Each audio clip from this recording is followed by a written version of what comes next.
my brain got totally distracted by thinking about how you come up with your words. And so my thoughts are not even about the words themselves. It's about what it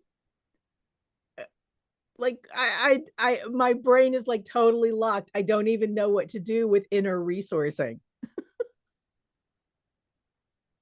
Welcome to Neurospicy Dialogues. Today's word is inner resourcing. We'll get to that at some point. I'm Cara Jean. I am Kimberly, and we are so glad you are joining us today as we riff on, evolve from whatever today's conversation is going to be, that is launched by Cara's words of inner resourcing.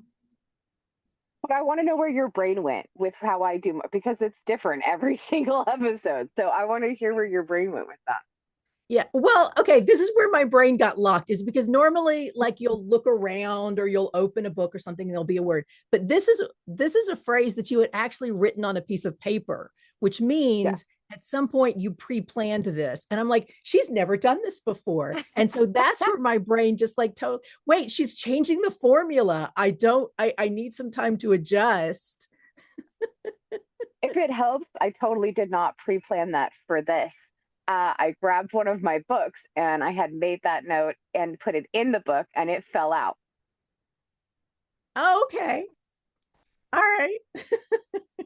So yes, I had intentionally written that on a piece of paper, not for this, because I was working on inner resourcing and the whole narrative of actually that's been a lot of time. And it just fell out, and I was like, well, okay, let's talk about that then. Right. But you have never like shown me the word before, and that was where my brain fractaled, because I'm like, wait, what's going on Why? here? Why is she showing me? Is there words? Yeah, that's fair. That's The paradigm of our existence here has shifted, and my neurospicy needs time to adapt when something falls off its axis. I did. I just flung it right off the act. You Yep, did. I did. I went to go do things like normal, and words leaped out. So I was like, okay, let's do that. Yeah. So like it was so funny, because what I will very often do is y'all know I write it on the back of a fortune cookie. And so I'll put it up to the camera so that she can read it, so that if like she immediately launches into something, like we can start the recording without the word accidentally getting, pre-loaded, or, making an editing issue, to get the word out when at the end of the initial thought.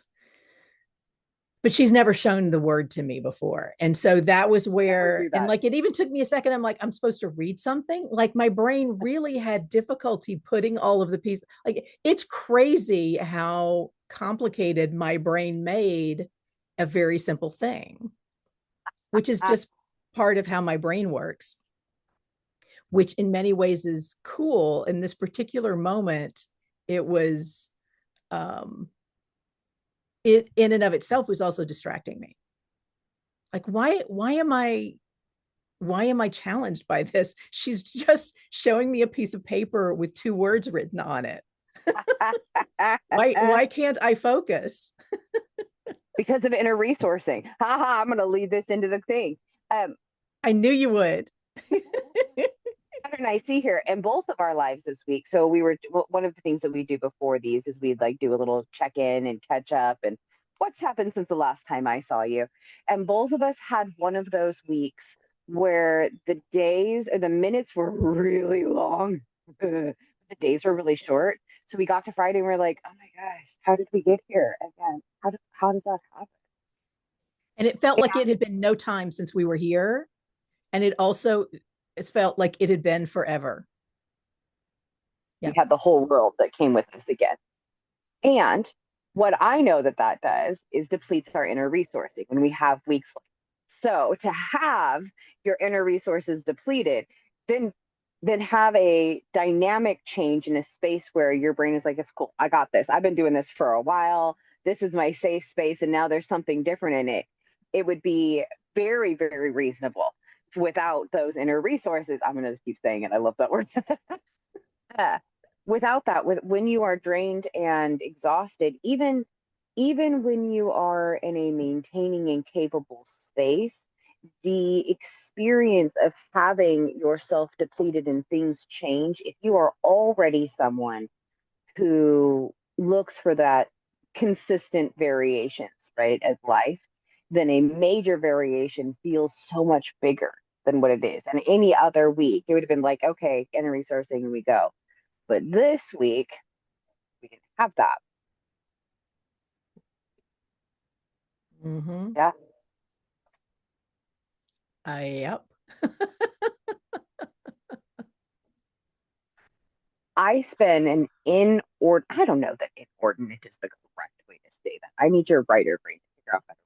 I spend a lot, uh, I would say a third of my week, maybe more, maybe up to two-thirds, is spent around the conversations that tie into inner resourcing, what it looks like to have needs and actively work to meet your own needs so that you are not stuck in that survival space, nor are you heavily dependent upon other people, because that allows you to find the people you can work interdependently with. A lot. I talk, you see it happening. I'm glad that we're on camera now, because it used to be that she'd have to start talking so that people would know that my face was facing, my brain was glitching and going off, and you can watch it follow pathways to decide which one it wants to go down.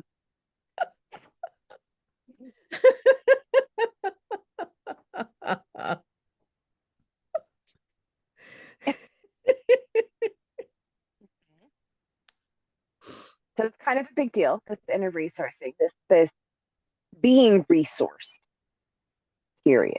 There are external and extrinsic ones, but the intrinsic ones, the ones that you work on for yourself, and how that can open up the possibilities for thriving, for potential, for just being able to adapt when things get weird.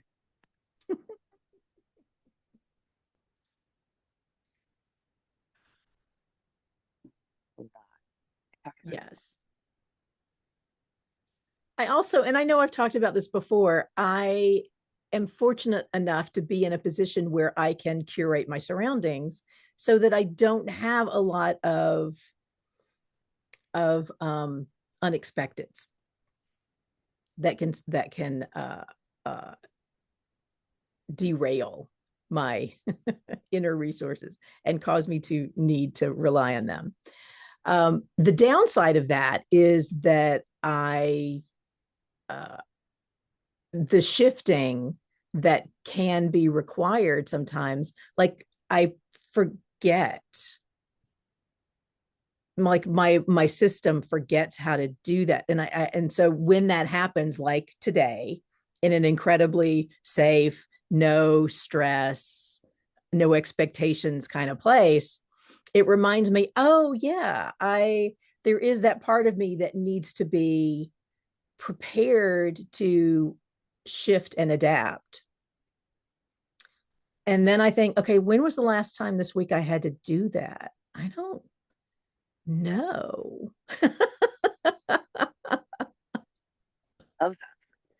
And part of it is just because I am not clinging to it. So like if I sat here and like meditated on it, I would go, oh yeah, there were these times where that happened.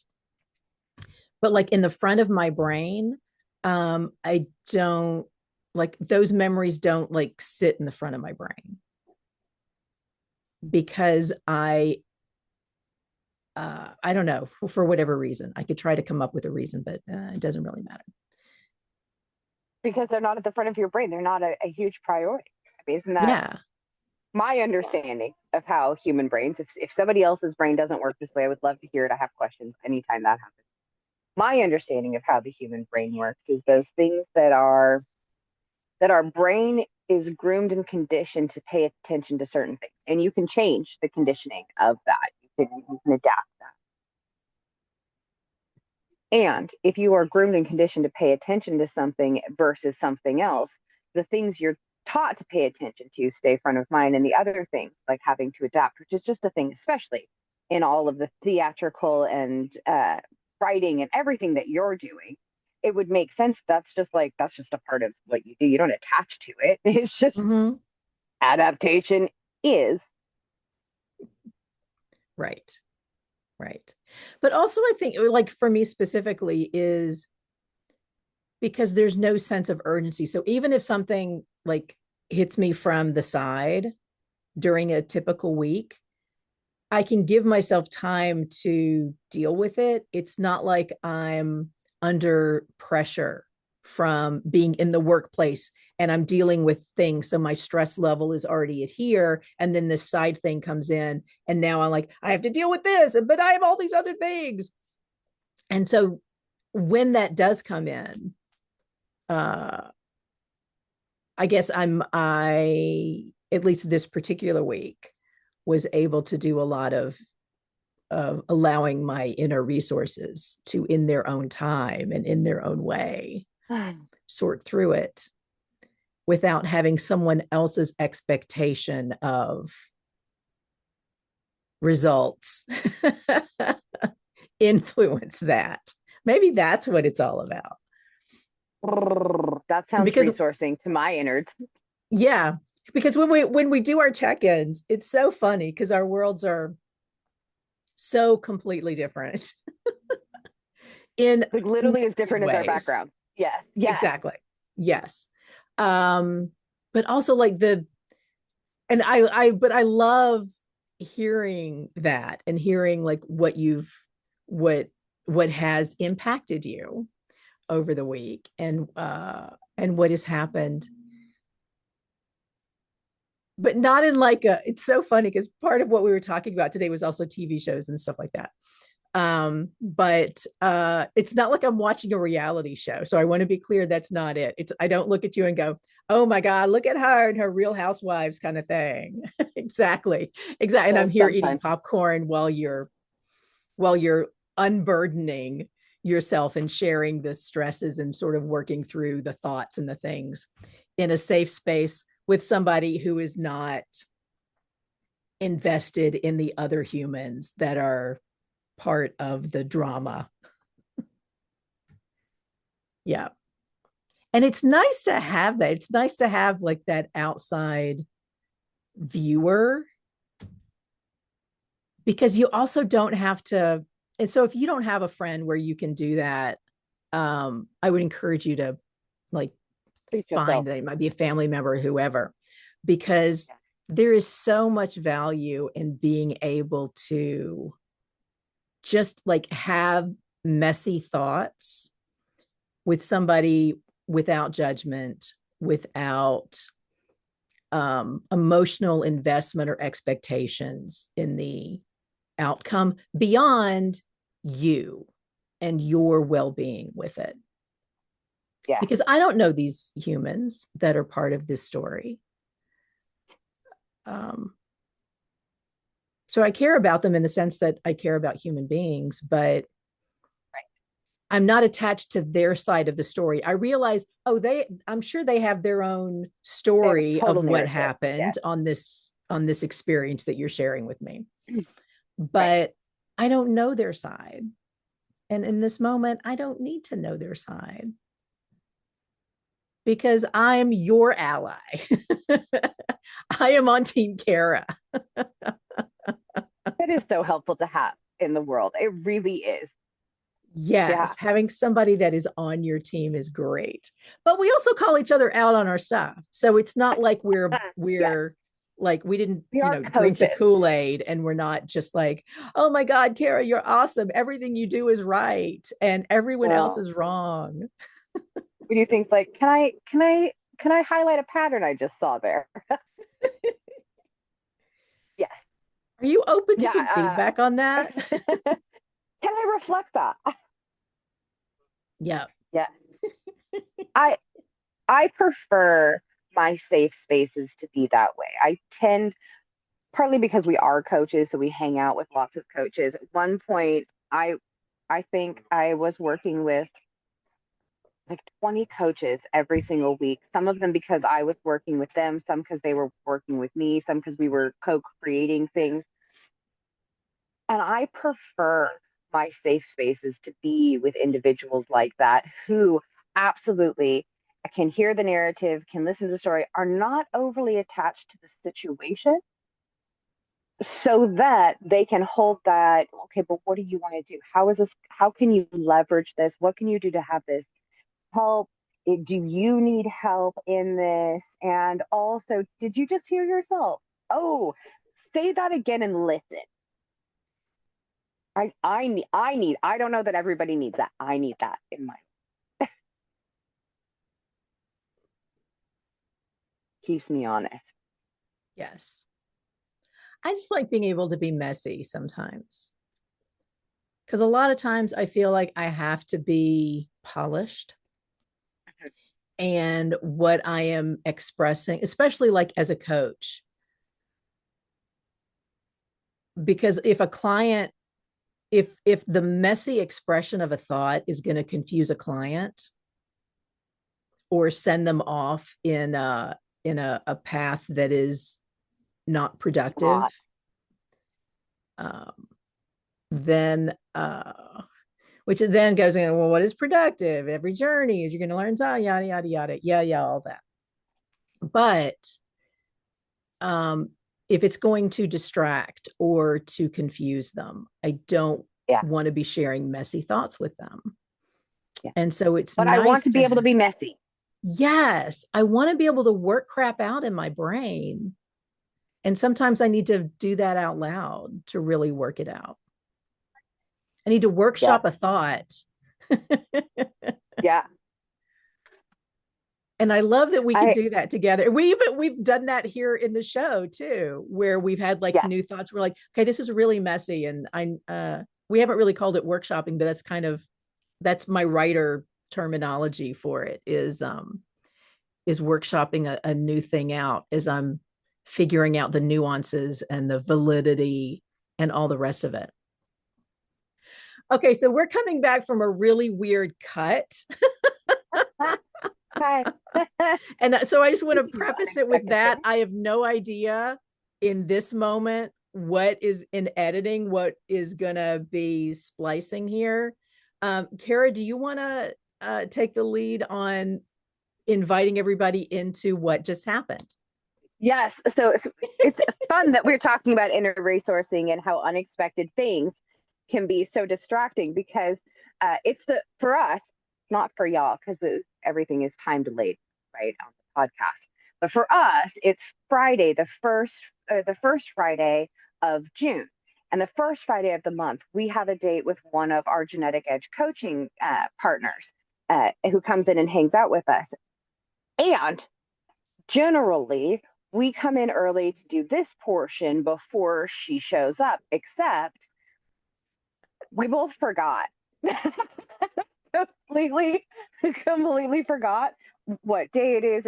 And so if we're recording this on Zoom, on my Zoom, there's two screens. I have the first screen, and that's where I was. So I was not even aware that she came in. Luckily, Kimberly has the host setting, so she saw this person pop in and was like, "We have to stop."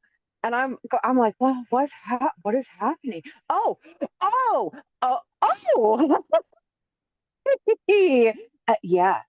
So we were talking about workshopping ideas, but we are so distracted now.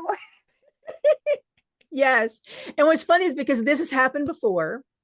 Yes. Um, and sometimes it's because we get on a roll and we're still talking when she shows up and like we're wrapping up our conversation. But when we were doing just audio for the podcast, it would be fine because we would be able to like give her a gesture to say, 1 second while we wrap up, and then, and then we can all talk and carry on. And so that's where my brain was. So I honestly don't remember how much, because I was off on some rant about workshopping and stuff. I don't even know. But I kept going with that, even though she was on camera. And then So that's why I'm saying, like, I have no idea where the cut is, because my brain was in, oh, we'll just keep going. And then all of a sudden I remembered, oh crap, we do video now. And because we hadn't pre-planned with her and gotten her okay to be a part of it and to like jump in, and the conversation will evolve if she happens to be there, it's not fair for us to impose that on her. So that's why like we're making the editing adjustment for the craziness today. One day you may meet our friend. No Yeah. problem. We have to get that Yeah. consent. Exactly. So, and that's kind of a conversation that that Cara and I had while we were trying to shift back into resuming the Neurospicy dialogues, was just letting this happen. If it happens in the future, just making sure that she's aware of it in advance, so it is her choice whether or not to come in and be a part of it, especially now that it's also on video, which I don't know that she knows that, because the video ones have only just started populating YouTube. Yeah, so she may not know that we've even gone video, because even though we've been doing it for a while, it's not been live. So I Yeah. don't know that I don't think I've updated her on that, and that's my misstep. But yeah. Okay. All right. Yes. So now like my brain is like started creating this checklist of, okay, Kimberly, these are the things you Yeah. need to do. Yeah. Yeah. There goes my I inner resourcing. Totally distracted. What were we talking about? Who are you? Why are we doing it? What day is it? yes. And I'm all about check. Oh, and then of course I had the thought, wait, this happened before. Was it, did we do this last month? Like in the May one, when did we start? So then my brain is like all distracted by, so when did we start doing the video version? And is there a possibility that she may have come in and I was supposed to edit it out and I didn't, for very, because I do the editing for these. Yeah, we are so like, y'all, seriously, if having a podcast is something that is on your bucket list, get in touch with us and we can tell you how you can literally do it on a shoestring. And So by we mean she. Like I show up and am muppety, but Kimberly is 1000% the genius behind all of this. I could not achieve any of this without. Period. Full stop. well, thank you. um life is interfered, so I'm Where do we I go feel from like here? I'm Okay. I'm dropping the ball on some of that just because I'm not doing things in the timely fashion that I had been earlier on. But you know what? It's those inner resources. Sometimes you have to adapt. See, we're going to keep circling it back to that. We We're are. not going to And completely drop it. expectation, right? Think of what I hear in that. Ooh, here I go. Launch point. Ooh. Here we go. Yep. So what I heard in that, right, is things that shake that inner resource, that, or I would say consume it, right? It's not like either of us are shaken or but we are thrown off. Like it was a quick adjust and a what do we do now, and kind of want to hang but gotta finish the, and that kind of thing is extractive to our nervous system. It's not that it even is hugely impactful, right? It's not like it's completely derailed our life. However, little things like this, especially as they happen throughout the day, and it's been a whole week of them for us, so that each one of those takes like a little bit of extraction. And if you don't tend to that, if you don't take the time to even just acknowledge it and take a breath, right. We can just jump back in and start talking about what it is that we're supposed to be talking about, right? Because we can do that. But if you don't give yourself that opportunity to acknowledge your nervous system, allow the experience to be what it is so that you can move with it rather than react from it, that's when the lack of resourcing becomes evident to everything outside of us, because now it's impacting our ability to impact. Okay, that's all I got. What's that bring up to your brain? While you were saying that, a nuance occurred to me, and it may be a duh, of course, for others, but I find it intriguing. So I'm going to share it. Damn it. Can we say that word? Are we allowed? I think that's considered a safe word, because you hear that on like I always think of things in like what's allowed for them to say on network TV. What are the allowed Yeah, words and what are the not allowed words? And I think that's an allowed word. So you'll have no idea how much I censoring trust. is going on in here for me with when it comes to language.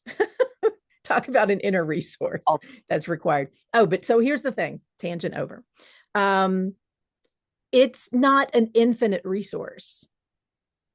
yeah, Like just using the term resource feels very accurate because it yes, is consumable and it is exhaustible, if that's a word. So it yes. has to be replenished and it has to be um, managed the way that you Tended. manage any Yeah. resource. So there's like conscious choices that have to go into it and awareness that has to go into what your capacity is. And everybody's capacity is going to be different. The whole idea of spoons, like if you're around anybody who, gosh knows, yeah, when If you you're run in out of this, if you're spoons, listening to this podcast, odds are good you know what we're talking about. yes. But yeah, you spoons are definitely a wonderful way to verbally express your inner resources. Have you heard of the matchstick equivalent? So it starts with right. So spoons has been around for a while. Those of us who are high masking and high efficiency or productivity, right? We've been groomed and conditioned to continue to just exist in that space. It's more like matches. Like you have a handful of matches, you have a box of matches, and those matches are going to get you through the entire week, except for when you light that one and you let it burn all the way down, it burns your fingers, and you drop it into the matchbox, and now you've accomplished a thing, but you also have no more matches for the rest of the week because you just burned them in a bonfire of life. And that feels more accurate to my experience in life. The spoons, I was like, yeah, that works. But then somebody explained the matchsticks, and I was like, that's my life. That one. I tend to take those matchsticks to burn the candle at both sides, and then I put one in the middle, and the middle one is always the one that drops into the entire box. Dang nabbit. Matchstick theory. Okay. Okay. But I'm trying to and think how that applies to me. Go ahead. Keep going. You had an and. and that's just it's just another example of the variances, the nuance, the uh, flex, the exhale and inhale of capacity around inner resource of resourcing in general, your time, your energy, your money, and how all of those things can be worked out. You can expand your capacity, but even with a really expanded capacity, you can only expand to your capacity, and then you've got to let it relax a little so that you can expand again. Mm-hmm. So,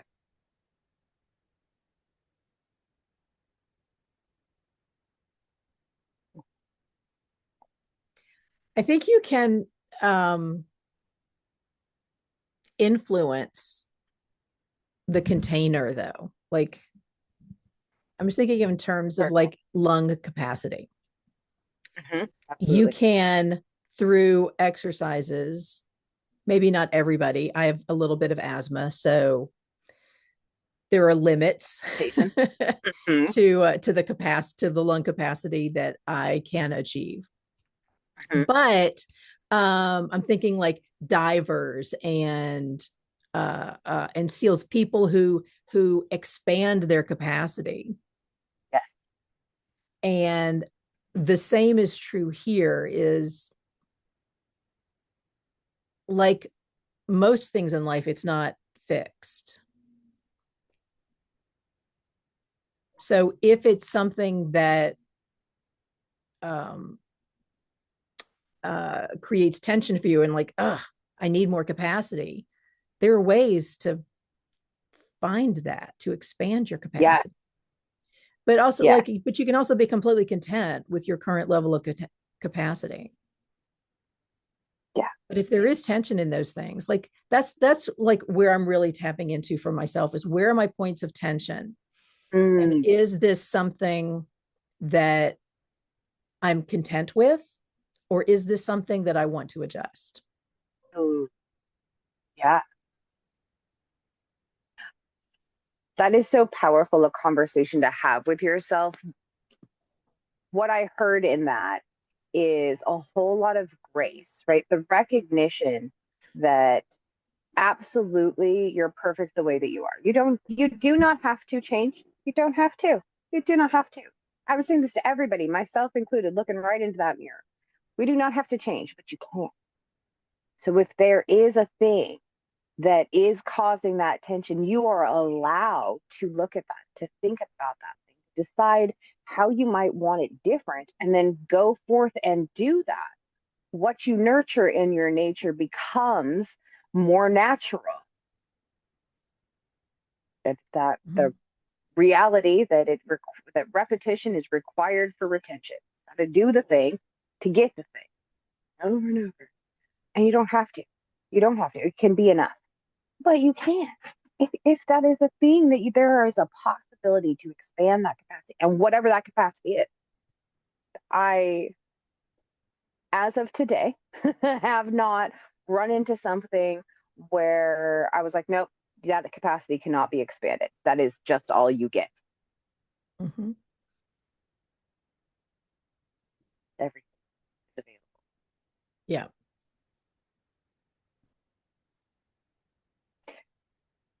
I And it feel comes like that down is. to, oh, go ahead. Yeah, I was you going to do it. say what I've also learned is that it comes down to really defining what it is that what is the actual outcome I'm looking for, because sometimes we will misname it, and that's where we think, oh, but I have this limitation, I have this, and it can't go any further. Then it's, for me, it's then stepping back, like with the asthma.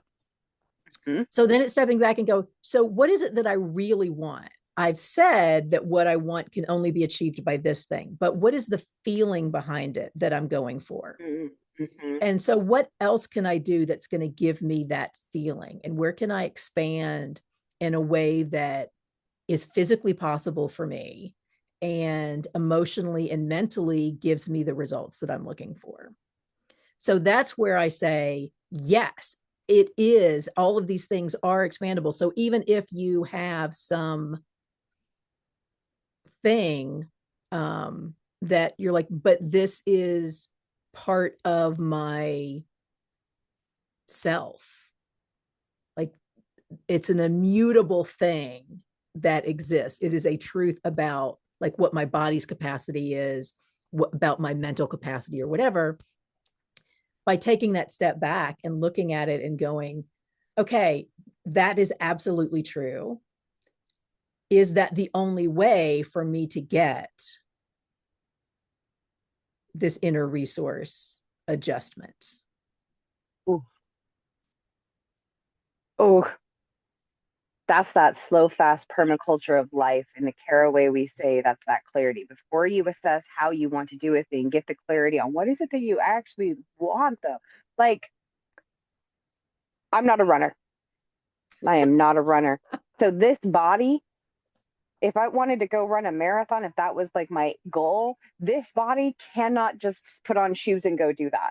I, I'm I might be able to force my way through a short one, and it's not going to be a good decision for anybody. So there's a limit to that capacity today. However, if my goal is to run a marathon, period, maybe not the marathon that's currently on, like, but if I wanted to get to a place, this body could learn those things. We could get to that. We could start by getting running shoes and going for longer walks and just getting that pace and tempo down, and then get the jogging, then the running, and we could get there. But you can't jump there. That seldom is a good decision. Mm-hmm. And knowing what it is, oh, turns out I have zero desire to run in a marathon. I just want to make sure that I'm faster than whoever's slower behind me, just in case zombie apocalypse or something. Exactly. That's a different set of things that I need to be doing. I am not prepping for a marathon. I am just making sure that I have a longer capacity and endurance. Mm-hmm. Or maybe it's just that you want the feeling of going across that finish line. Maybe that's what drew your brain to the idea of, I want to run a marathon. Yeah. And if you and unpacking it and realizing what's the feeling that I'm chasing here? And can I do that in a way that aligns? Because maybe the idea of training for 6 months to do an actual Boston Marathon, maybe your life doesn't give you that space for the training that would be required to do it. Yeah. So then it's Yes. rather than saying, nope, I can't do that. I don't get to do that. I'm never going to get that feeling. What is the actual thing that you want? Yeah. And if you take the thing that's sticky in the front of it out of the equation, what shows up, right? So if I can't run, this body is not a runner's body. And I want something that I thought was attached to running, but I take that out. It's amazing what then shows up. Oh, I want the trust in my body that runners seem to have. I want the community that runners often have because they're running in mass. I just did this with a client. We really, really stuck on needing a car and the freedom that would come from that and the finances that could come from that. And but just stuck on like needing the thing, but having to do the thing to be able to get the thing. But that would create this thing that we'd have to, and it wasn't working. So we're like, okay, just set it aside just for a second. We're not saying that that's not the thing. But if we set it aside, then what shows up? And it was like, oh, actually, I just want the freedom to start content creating in my days now so that I can start generating the income that would allow me to live my current life and work towards even more freedom like a car. And it was like, well, shoot, we can do that today. You don't have to go get a loan at all. We can start working in that direction now. And the immediate change in their body as suddenly this sticky point just got set down and it was like, oh, here's what I actually, their arms open, their chest, they started like getting up and moving around like they got energy from it. Get the Yeah. clarity first. Yeah. Mm-hmm. I was working on the series Bible for a show that I am creating, and there was a section that I was like, oh, I was starting to do some edits on it, and then I took that step back and go, okay, wait a minute. I should ask myself first, does this section even need to be here before I start doing these edits and these tweaks and the fixing it? Do I even need it? And there is such a joy in that stepping back, taking that Yeah. pause, and we're back to that whole hustle cult Yeah. idea, and It's that how beast.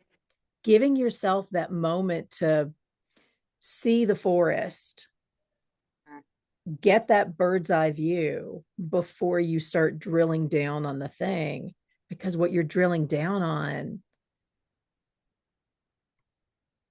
might not, first off, it might not be the actual thing that you want.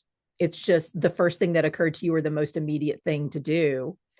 But it also like it like there's so many other possibilities that meant doing that is not the most efficient path.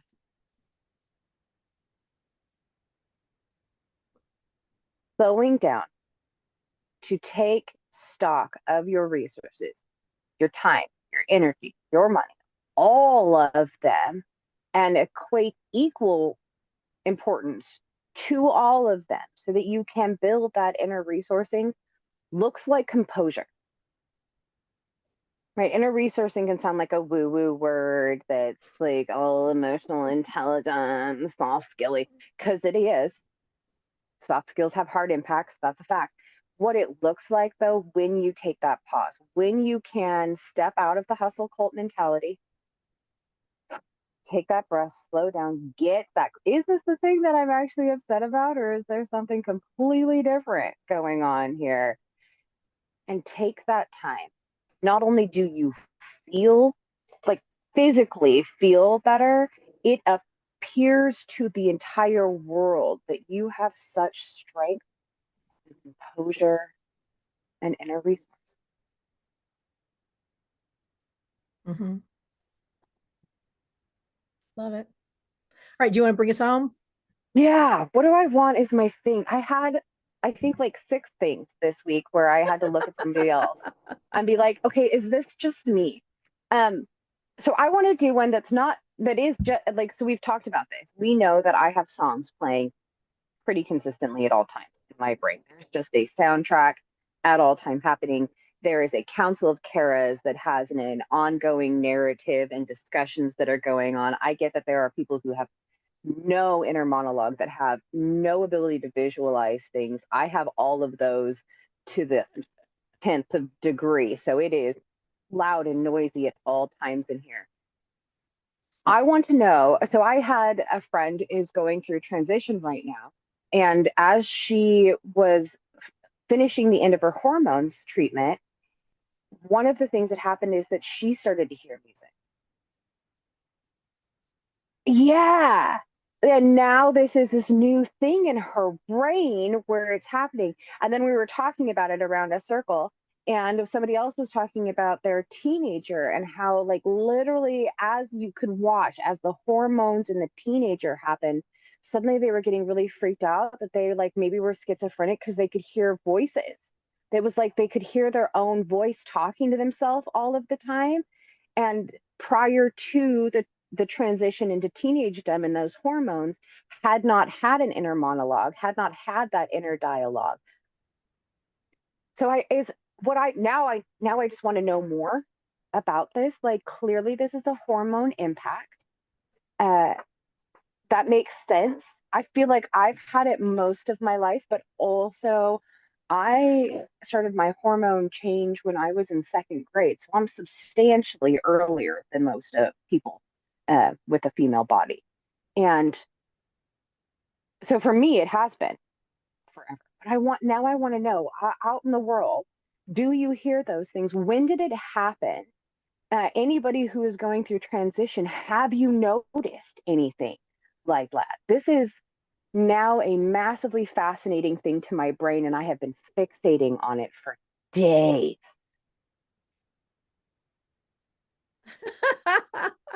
I love it. I have no idea. I am Yeah. intrigued so much by this. Yeah. I also want to know. And is there specific cocktail that this happens with? Like, both cases were female hormones, a female teenager and a female transition. Is it a female? So this is, I guess, maybe even a question to my guys. Do you hear music? Is it that you can play music? Like, my husband has music on, but it's like the thing that he can turn on or off. Like, he has more impact on it than I do. It is just playing. It is just music going on. Yesterday it was Achy Breaky Heart. I don't even remember the last time I heard Achy Breaky Heart. Like, might have been the 90s. But I'll tell you what, as I was walking through,